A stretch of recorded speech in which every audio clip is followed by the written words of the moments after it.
பழைய இந்தியாவின் மண்ணில் ஒரு மனிதன் இருந்தான். அவன் கையில் பட்டயம் இல்லை, அவன் பின்னால் படையில்லை.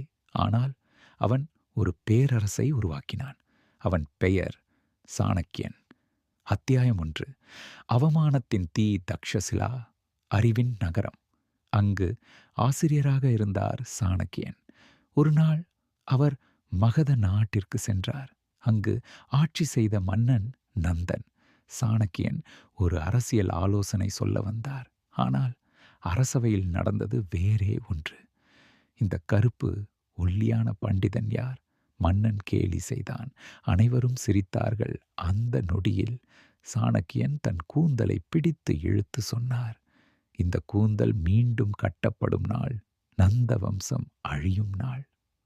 அந்த நாள் ஒரு அரசை வீழ்த்தும் விதை விதைக்கப்பட்டது. அத்தியாயம் 2. தேடல். சாணக்கியன் தெரிந்தார். ஒரு அரசை வீழ்த்த ஒரு மனிதன் வேண்டும், ஒரு வீரன், ஒரு தலைவர், ஒரு சிங்கம். பல வருடங்கள் அவர் தேடினார். ஒரு நாள் ஒரு கிராமத்தில் சிறுவர்கள் ராஜா மந்திரி விளையாடிக் கொண்டிருந்தார்கள். அதில் ஒரு சிறுவன் மற்றவர்களை கட்டுப்படுத்தி தீர்ப்புகள் வழங்கினான். அவன் பெயர் சந்திரகுப்தன். சாணக்கியன் அவனை பார்த்தவுடன், இதுவே நான் தேடியவன். அத்தியாயம் 3. உருவாக்கம். சந்திரகுப்தனை அவர் அழைத்துச் சென்றார். அவன் ஒரு சாதாரண சிறுவன். ஆனால் சாணக்கியன் அவனை ஒரு ஆயுதமாக மாற்றினார். பயிற்சிகள்: வாள், சண்டை, உளவியல், யுத்தம், அரசியல், சூழ்ச்சி, பொறுமை, கோபத்தை கட்டுப்படுத்துதல். ஒரு நாள் சந்திரன் கோபத்தில் சொன்னான், நான் இப்போவே போய் அந்த மன்னனை கொல்லணும். சாணக்கியன் சிரித்தார். வெற்றி விரைவாக கிடைக்காது, அது சரியான நேரத்தில் தான் வரும். அத்தியாயம் 4. வலை. சாணக்கியன் நேரடியாக தாக்கவில்லை. அவர் செய்தது மன யுத்தம். உளவாளிகள் அனுப்பினார். மன்னனின் அமைச்சர்களை பிரித்தார். மக்கள் மனதில் கோபத்தை வளர்த்தார். மெல்ல மகத நாட்டின் அடித்தளம் குலைந்தது. அத்தியாயம் 5. முதல் தோல்வி. சந்திரகுப்தன் ஒரு சிறிய படையுடன் தாக்கினார். ஆனால் அவர் தோற்றார். அவன் மனமுடைந்தது. நாம் தோற்றுவிட்டோம். சாணக்கியன் அமைதியாக சொன்னார், இது தோல்வி இல்லை, இது ஒரு பாடம். அத்தியாயம் 6. ஒரு பெண்ணின் பாடம். ஒரு நாள் சாணக்கியன் ஒரு கிராமத்தில் உணவு சாப்பிட்டார். அங்கு ஒரு பெண் தனது குழந்தைக்கு சொன்னாள், குழம்பை நடுவில் இருந்து சாப்பிடாதே, வெளியிலிருந்து தொடங்கு. அந்த ஒரு வாக்கியம் சாணக்கியனுக்கு ஒரு பெரிய யோசனையை கொடுத்தது. நாம் மத்திய பகுதியை தாக்கக்கூடாது, முதலில் சுற்று பகுதிகளை பிடிக்க வேண்டும். அத்தியாயம் 7. திரும்பும் தாக்குதல். இந்த முறை சாணக்கியன் திட்டம் வேறாக இருந்தது. எல்லை பகுதிகளை கைப்பற்றினார். சிறிய அரசுகளை இணைத்தார். படையை பலப்படுத்தினார். சந்திரகுப்தன் இப்போது ஒரு உண்மையான அரசனாக மாறினார். அத்தியாயம் 8.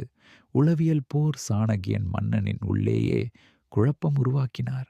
பொய்யான தகவல்கள், நம்பிக்கை துரோகம், அமைச்சர்களுக்கு இடையில் சண்டை. மன்னன் நந்தன் தன் நிழலையே சந்தேகிக்க ஆரம்பித்தான். அத்தியாயம் 9. இறுதி. போர் ஆரம்பமானது. ஆனால் இது வாளின் போர் இல்லை, இது அறிவின் போர். சரியான நேரத்தில் தாக்குதல். உள்ளிருந்து உதவி, மக்கள் ஆதரவு. முடிவில் நந்தன் வீழ்ந்தான். அத்தியாயம் 10.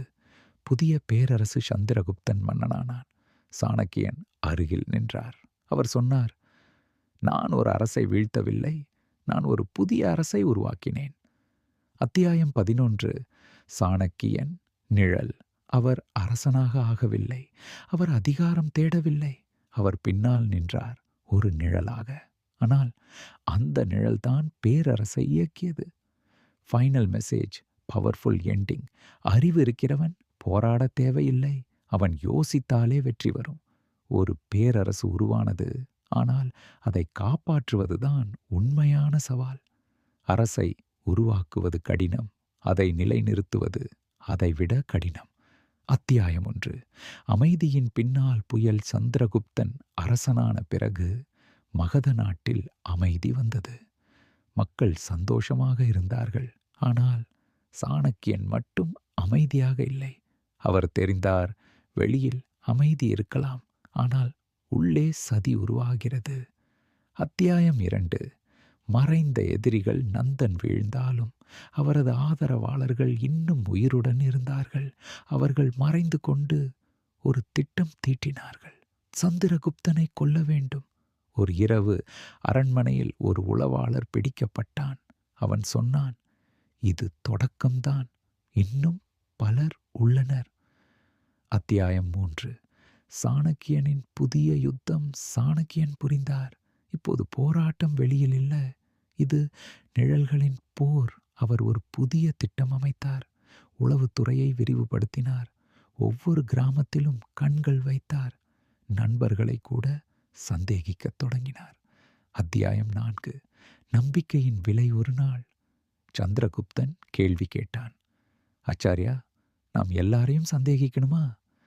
சாணக்கியன் மெதுவாக சொன்னார், ஒரு அரசனை காப்பாற்ற சில நேரங்களில் நம்பிக்கையே மிகப்பெரிய ஆபத்து. அந்த வார்த்தை சந்திரனின் மனதை குலைத்தது. அத்தியாயம் 5.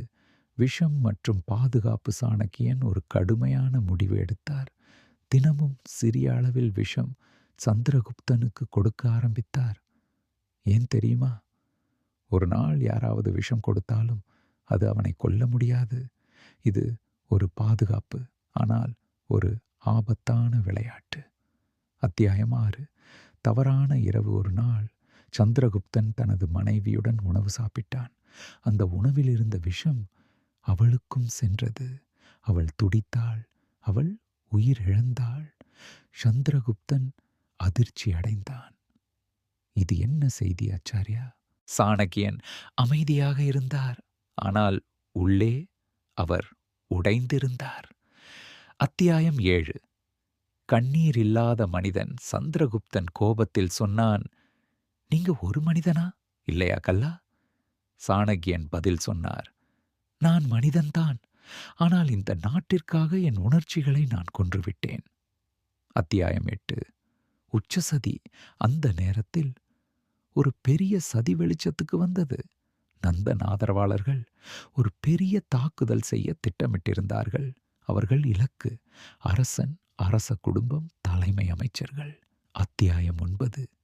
எதிரியை ஏமாற்றும் யுத்தம். சாணக்கியன் நேரடியாக எதிர்கொள்ளவில்லை. அவர் செய்தது பொய்யான தகவல்கள் பரப்பினார். எதிரிகளை தவறான இடத்திற்கு அழைத்தார். அவர்களையே அவர்களால் அழிக்க வைத்தார். ஓர் இரவு அந்த சதி முழுவதும் சிதறியது. அத்தியாயம் 10. ஒரு அரசனின் சந்தேகம். சந்திரகுப்தன் மெதுவாக மாறினான். அவன் மனதில் ஒரு கேள்வி, இந்த பேரரசை யார் ஆள்கிறார்கள்? நான் தானா, இல்லை சாணக்கியனா? அத்தியாயம் 11. பிரிவு. ஒரு நாள் சந்திரகுப்தன் சொன்னான், இனி நான் தனியாக ஆட்சி செய்ய வேண்டும். சாணக்கியன் சிரித்தார், அதற்காகத்தான் நான் உன்னை உருவாக்கினேன். அவர் மெதுவாக விலகினார். அத்தியாயம் 12. நிழலின் மறைவு. சாணக்கியன் அமைதியாக மறைந்தார்.